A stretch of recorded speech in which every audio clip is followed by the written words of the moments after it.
প্রিয় দর্শক শ্রোতা, যে যেখানে আছেন ভালো থাকবেন। বাংলাদেশের আইসিটি ট্রাইব্যুনালে সেনা কর্মকর্তাদের বিচার হচ্ছে। বিচার কার্যক্রম সম্পন্ন হওয়ার পূর্বেই তাদেরকে দোষী সাব্যস্ত করা হয়েছে। বিষয়টা অবিশ্বাস্য মনে হচ্ছে। তেমন একটি বিষয় নিয়ে আপনাদের সঙ্গে কথা বলবো। প্রিয় দর্শক শ্রোতা, যে যেখানে আছেন ভালো থাকবেন। আসসালামু আলাইকুম।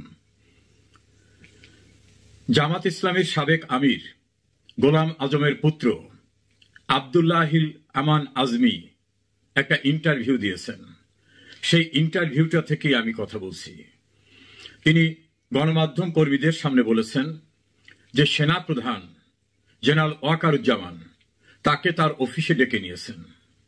ডেকে নিয়ে করজোড়ে মাথা নিচু করে তাকে বলেছেন, স্যার আপনি জেনারেলদের ক্ষমা করে দেন, আমি ওদের বিচার করব।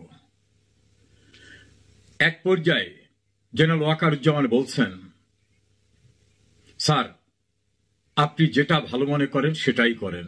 এবং এ কথাটা যখন বলেছেন তখন সেনা প্রধান নাকি মাথা নিচু করে কথা বলেছেন। জনাব আজমি সেনাবাহিনীর ব্রিগেডিয়ার জেনারেল ছিলেন। একসময় তাকে চাকরিচ্যুত করা হয়। এই চাকরিচ্যুতির আদেশের বিরুদ্ধে তিনি হাইকোর্টে রিট করেছিলেন। হাইকোর্ট এই চাকরিচ্যুতির আদেশ অর্থাৎ তার বরখাস্ত আদেশে হস্তক্ষেপ করে নাই। অর্থাৎ হাইকোর্টের জাজমেন্টের পরে তার বরখাস্ত আদেশ বহাল থেকেছে। জেনারেল ওয়াকারুজ্জামান সেনাপ্রধান হবার পরে হাইকোর্ট যেটা হস্তক্ষেপ করেনি, তিনি হস্তক্ষেপ করে জেনারেল আজমির বরখাস্ত আদেশকে রিভিউ করে তাকে অবসরের আদেশ দিয়েছেন। আর্থিক সুযোগ সুবিধা দেওয়া সহ সেনা সদর দপ্তরে আসা, সেনাবাহিনীর সঙ্গে বিধি বিধান অনুযায়ী তার যে চলাফেরা সেটা তিনি করতে পারবেন। কারণ অতীতে বরখাস্ত হলে তার জন্য বাধ্যবাধকতা ছিল, তিনি ক্যান্টনমেন্টে যেতে পারবেন না, সেখানে নিয়ম কানুন অনুসরণ করতে পারবেন না, সুযোগ সুবিধা পাবেন না, এ জাতীয় বিষয়গুলি। জেনারেল আজমি আরো বলেছেন যে ওয়াকারুজ্জামান তার একটি প্লটে নির্মাণাধীন ভবনের কাজ বন্ধ করে থাকার যে আদেশটা ছিল সেই আদেশটাকেও বাতিল করে একজন জেনারেলকে দিয়ে তার বাসায় পাঠিয়েছেন। এবং তিনি বলেছেন জেনারেল ওয়াকারুজ্জামান একজন সৎ, ভালো, দক্ষ, নামাজি, কোরআন পড়া অফিসার। এবং তিনি এই ওয়াকারুজ্জামান সাহেব তার ছাত্র ছিলেন, তার হাতেই তার ট্রেনিং হয়েছে, এটাও তিনি বলেছেন। আমরা যে প্রতিপাদ্য বিষয় নিয়ে কথা বলতে চেয়েছি, সেনাবাহিনীর ইন সার্ভিস কর্মকর্তারা এলপিআর এ যাওয়া একজন এবং অবসরে যাওয়া অন্যদের বিরুদ্ধে যে মামলাটি হলো, সেই মামলায় তারা আদৌ দোষী কি দোষী না এটা নির্ভর করবে ট্রাইব্যুনালে সাক্ষ্য প্রমাণ, যুক্তিতর্ক এবং আইনানুগ বিষয়গুলি বিবেচনার মাধ্যমে। তাহলে কিসের ভিত্তিতে সেনা প্রধান জেনারেল ওয়াকারুজ্জামান তিনি ব্রিগেডিয়ার অবসরপ্রাপ্ত আব্দুল্লাহিল আজমি সাহেবকে বললেন ওদের মাফ করে দেন? মনে রাখবেন, ওদের মাফ করে দেন, এবং এটা বলেছেন মাথা নিচু করে করজোড়ে। তা কাউকে অপরাধী সাব্যস্ত করলেই তো তখন মাফ করতে বলা হয়।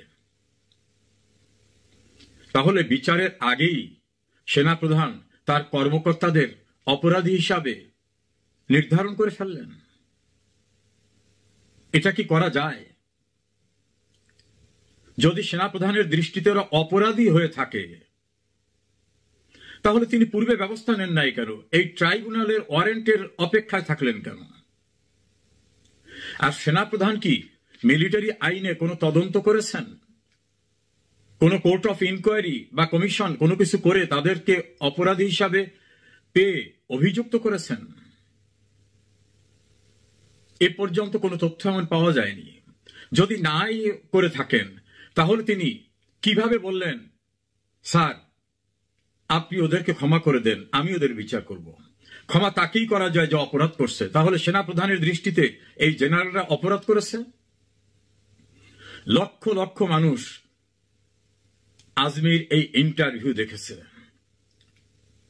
তিনি অসত্য বলে থাকলে নিশ্চয়ই সেনা সদর দপ্তর একটা বিবৃতি দিয়ে এটা অস্বীকার করতেন, সেরকম বিবৃতিও দেখিনি।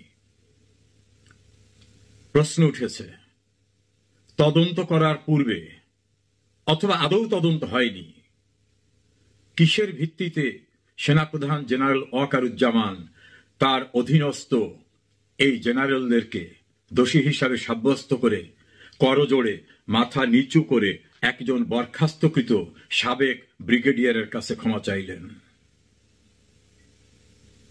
জেনারেল ওয়াকারুজ্জামান ক্ষমা গোটা জাতিকে যে বিধ্বস্ত অবস্থার ভিতরে নিয়ে যাওয়ার ঘটনা আপনি দায়িত্ব নেবার পরে ঘটেছে, সেক্ষেত্রে কি ক্ষমা চাওয়ার মতো কোনো পরিবেশ কোথাও হয়েছে?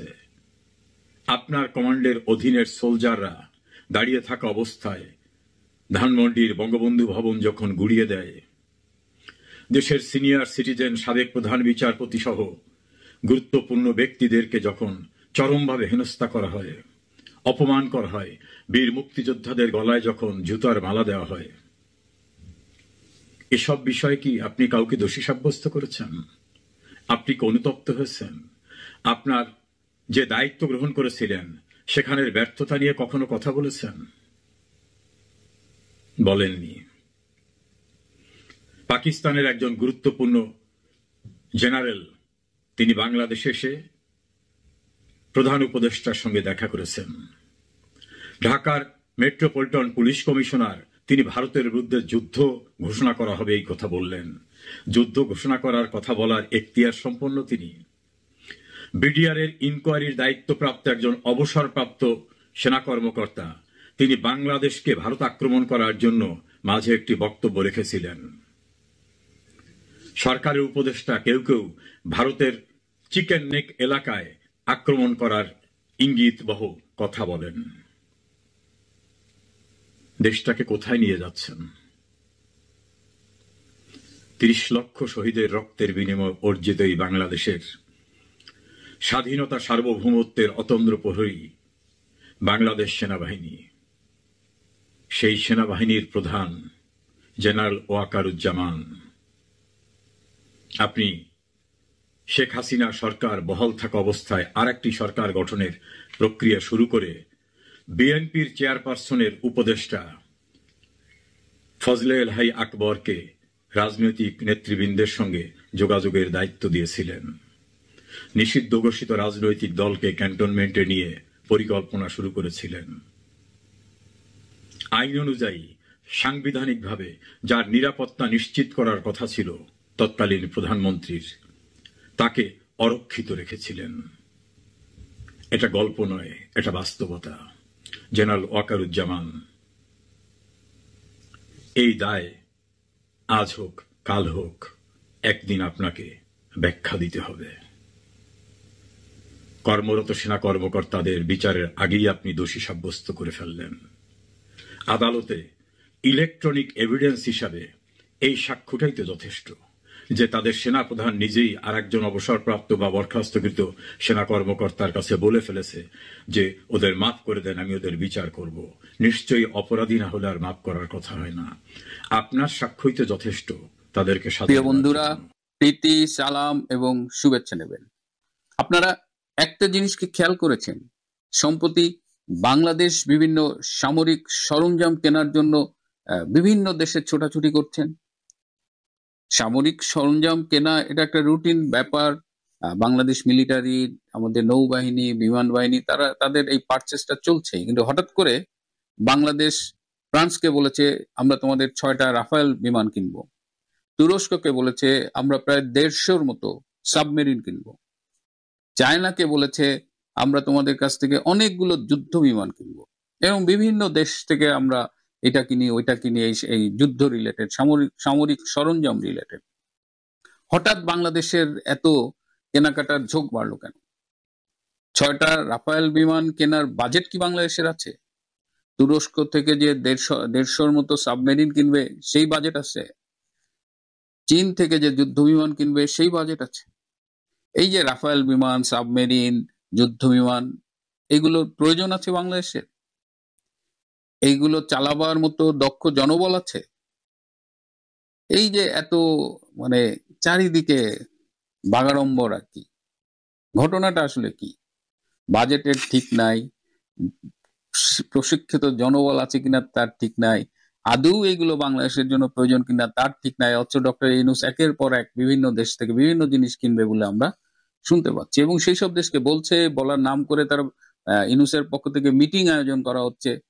তো এখন যে বিষয়টা হয়েছে, এবং আমি কিন্তু এর আগেও কয়েকবার বলেছি যে গ্রামীণ ফ্রান্সের কিছু ঝামেলা ধরা পড়েছে, এই জন্য ডক্টর ইউনূস নানানভাবে ফ্রান্সকে ম্যানেজ করতে চাচ্ছে এবং একের পর এক সে কৌশল অবলম্বন করছে যাতে ফ্রান্সের প্রেসিডেন্টের সাথে সে একটা মিটিং করতে পারে। তা এখন পর্যন্ত সফল হয়নি। তো এখন এই যে ইউনূস কিনবে বলছে, যে টাকা নাই অথচ কিনবে, এই করবে সেই করবে, আবার চায়না থেকে যুদ্ধ বিমান কিনবে শুনে আমেরিকা নিশ্চয়ই খুব স্বস্তিতে আছে বলা যাবে না। বরং আমেরিকার যে নতুন রাষ্ট্রদূত বাংলাদেশে আসবে, তার সিনেটে হিয়ারিংটা আপনারা বোধহয় নিশ্চয়ই শুনেছেন, এটা এখন অনলাইনে অ্যাভেলেবল। সেখানেও তাকে এই প্রশ্নটা করা হয়েছিল যে এই যে চায়না থেকে যে বাংলাদেশ যুদ্ধ বিমান কিনবে, এখানে তার ভূমিকাটা কি হবে, এরকম একটা প্রশ্ন তাকে করা হয়েছিল। তার মানে এই যে চায়নার সাথে দহরম মহরম সামরিক সরঞ্জাম কেনাকাটা, এটা আমেরিকা খুব ভালো চোখে দেখছে না, কিন্তু ডক্টর ইউনূসের এসবে কোনো খেয়াল নেই। এখন বিশ্বের কাছে ইউনূসের এই ধাপ্পাবাজিটা ফাঁস হয়ে গেছে। এগুলো হলো তার ধান্দাবাজি। টাকা নাই ঠিক নাই, পয়সা প্রয়োজন আছে কিনা ঠিক নাই, কিন্তু এগুলো নিয়ে সে দ্বিপাক্ষিক বৈঠক করার ধান্দা করছে, কখনো সেনা প্রধানকে পাঠাচ্ছে, কখনো ন্যাশনাল সিকিউরিটি অ্যাডভাইজারকে পাঠাচ্ছে। এইসব করে এই ধাপ্পাবাজিটা ফাঁস হয়ে যাওয়ায় এই মুহূর্তে সে যাই কিনতে চায়, যেমন তুরস্ক, তারা এখন আর আগ্রহ দেখাচ্ছে না, তারা একটা নির্বাচিত সরকারের সাথে ডিলিংসে যেতে চায়। ফ্রান্স বুঝা গেছে 6টা রাফায়েল বিমান বাংলাদেশের দরকারও নাই, ইউনূসের কেনার সামর্থ্যও নাই। এদিকে আপনাদের খেয়াল আছে কিনা জানি না, ক্ষমতায় নেওয়ার পরে তিনি মালয়েশিয়া গিয়েছেন। তারপরে মালয়েশিয়ার প্রধানমন্ত্রী বাংলাদেশে এসেছিলেন 1-2 দিনের জন্য। তিনি বলেছিলেন যে বাংলাদেশ আসিয়ানের সদস্য হবে। আসিয়ান হলো association of South East Asian nations. তো এটার সদস্য যে Malaysia, Brunei, Cambodia, Thailand, Singapore, Philippines, এই এরকম 10টা দেশ। আর আজকে তাদের 11তম সদস্য হলো ইস্ট তিমুর। তো ডক্টর ইউনূস সেই 1 বছর আগে আওয়াজ দিয়েছিলেন যে বাংলাদেশ আসিয়ানের সদস্যপদ চায়। তো আসিয়ান বলেছিল বাংলাদেশকে তো সদস্যপদ দেয়া যাবে না, একটা সহযোগী সদস্য করা যায় কিনা সেটা তারা বিবেচনা করে দেখবে। আজকে যখন আসিয়ানের সম্মেলন হচ্ছে মালয়েশিয়ায়, যে সম্মেলনে মার্কিন প্রেসিডেন্ট ট্রাম্প আসছে এবং বিশ্বের অনেক দেশের সরকার প্রধান এখানে আসছে, এখানে মোদির যাওয়ার কথা ছিল কিন্তু মোদিজি যাচ্ছেন না। মোদিজি হয়তো অনলাইনে ভার্চুয়ালি যোগ দেবেন, তার পক্ষ থেকে পররাষ্ট্রমন্ত্রী জয়শঙ্কর যাচ্ছেন। তো বিভিন্ন দেশ, এর বাইরে ব্রাজিল, জাপান এবং অন্যান্য দেশের সরকার প্রধান আসছে। কিন্তু ডক্টর ইউনূস, আমাদের নোবেল লরিয়েট, যার জন্য সারা পৃথিবী বাংলাদেশে এসে হুমড়ি খেয়ে পড়বে বলে আমরা ধারণা করেছিলাম, সেই নোবেল লরিয়েট ইউনূসকে এই আসিয়ান সম্মেলনে দাওয়াত পর্যন্ত দেওয়া হয় নাই। মানে এই লোকটা যে আমাদের মানে ক্রমাগত আমাদের সাথে বাটপারি করছেন, এবং যতই সময় যাচ্ছে এই বাটপারি গুলো ততই ফাঁস হয়ে যাচ্ছে।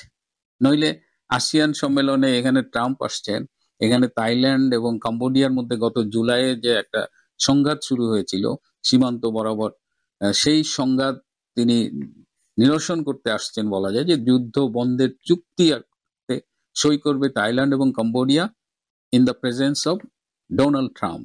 সেই শান্তি চুক্তি অধিবেশনে সভাপতিত্ব করবেন ডোনাল্ড ট্রাম্প এবং মালয়েশিয়ার প্রধানমন্ত্রী আনোয়ার ইব্রাহিম।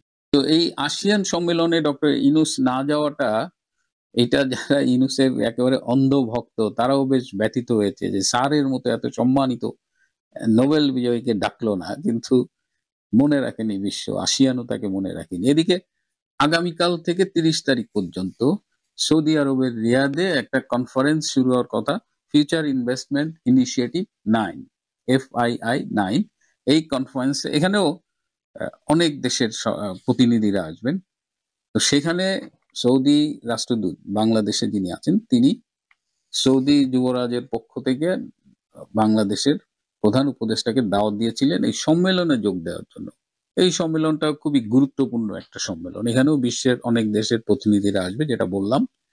তো ডক্টর ইউনূসের পক্ষ থেকে 3 মাস আগে সৌদির যুবরাজ তার সাথে দেখা করবার জন্য একটা আবেদন জানানো হয়েছিল। 3 মাসের মধ্যে সৌদি কর্তৃপক্ষ এই চিঠিটার কোনো জবাব দেয়নি। সাধারণত সাক্ষাৎ চেয়ে কোনো চিঠি দিলে হ্যাঁ অথবা না একটা উত্তর আসে, যে হ্যাঁ দেখা করা যাবে বা দেখা করা যাবে না। কিন্তু সৌদি যুবরাজ ডক্টর ইউনূসের এই আবেদনে কোনো সাড়া দেন নাই। সেই চিঠিটা, সেই আবেদনপত্রটা যেভাবে গেছে সেইভাবে পড়ে আছে। কেন ডক্টর ইউনূস সৌদি আরবের যুবরাজের সাথে দেখা করতে চাইলেন এবং এই সাক্ষাৎটা পেলেন না, এটা নিয়ে অনেকে অনেক কথা বলছেন। এই সম্মেলনে যে ডক্টর ইউনূসের যেতেই হবে এমন কোনো কথা ছিল না। ডক্টর ইউনূসের যাওয়ার একটা উদ্দেশ্য ছিল, যেহেতু সৌদি আরবে প্রচুর বাংলাদেশি যায়, অদক্ষ শ্রমিক, দক্ষ শ্রমিক যায়। এই যে মানে আদমের ব্যবসা, এই ব্যবসাটা তিনি তিনি আবার এই প্রধান উপদেষ্টা হওয়ার পরে একটা আদম রপ্তানির একটা লাইসেন্স করছেন। এই আদম ব্যবসার লাইসেন্সটা যেহেতু আছে, তিনি তার এই আদম ব্যবসার লাইসেন্সটা দিয়ে সৌদি আরবে কিছু লোক পাঠাইতে চান এবং সেই সৌদি আরবে পাঠানোর ব্যবসাটার মূলত নিয়ন্ত্রণ তিনি নিতে চান। এটাও তার একটা ধান্দা ছিল এবং এটা নিয়েও সৌদি যুবরাজের সাথে কথা বলছেন। কিন্তু সৌদি যুবরাজ যেটা বিশেষজ্ঞরা বলছেন, যে আন্তর্জাতিক কূটনীতি নিয়ে যারা কথা বলেন, কাজ করেন, তারা বলছেন যে এই মুহূর্তে সৌদি আরবের কাছে ভারত অনেক গুরুত্বপূর্ণ একটি মিত্র দেশ। সুতরাং যেহেতু ডক্টর ইউনূস একটা ভারত বিরোধী হিসেবে নিজেকে এস্টাবলিশ করেছেন বা করার চেষ্টা করেন, কথায় কথায় ভারতের বিরুদ্ধে কথা বলেন, তো সৌদি আরব এই জন্য এই ভারত বিরোধী মানুষটাকে মানে তার সাথে যুবরাজ সাক্ষাৎ করার অনুমতি দেননি। এর বাইরেও বলা হয় যে এই যুবরাজ MBS বিন সালমান, মোহাম্মদ বিন সালমান, তার সাথে বাংলাদেশের প্রধানমন্ত্রী শেখ হাসিনার ব্যক্তিগত পর্যায়ের সম্পর্ক খুব ভালো। সেটাও একটা কারণ ইউনূসকে এইবারে সাক্ষাৎ না দেওয়া। তো চিঠির জবাব পাননি, 3 মাস হয়ে গেছে, একটা সাক্ষাৎকার চেয়েছেন, সেই সাক্ষাৎকার যে গ্রহণ বা না বলবেন সেটাও সৌদি কর্তৃপক্ষ ফিল করে নাই। So he was neglected like anything. এবং সৌদি আরবের পক্ষে অনেকগুলো কারণ আছে ইউনূসকে অ্যাপ্রিসিয়েট না করার জন্য। সুতরাং ইউনূস এখন বলতেছে যে নির্বাচন, জুলাই সনদ এসব নিয়ে ব্যস্ততার কারণে তিনি সৌদি আরব যাচ্ছেন না, তার পরিবর্তে লুৎফে সিদ্দিকের নেতৃত্বে একটা প্রতিনিধি দল যাচ্ছে। কিন্তু বাস্তবতা হলো যে সৌদি কর্তৃপক্ষের চরম উপেক্ষায় অপমানিত বোধ করে তিনি আর এই সম্মেলনে এই যে কনফারেন্সটা হচ্ছে যে ফিউচার ইনভেস্টমেন্ট ইনিশিয়েটিভ, সেখানে গিয়ে একজন সিম্পল পার্টিসিপেন্ট হিসেবে আর যাননি। এটুকু বোধোদয় তার হয়েছে।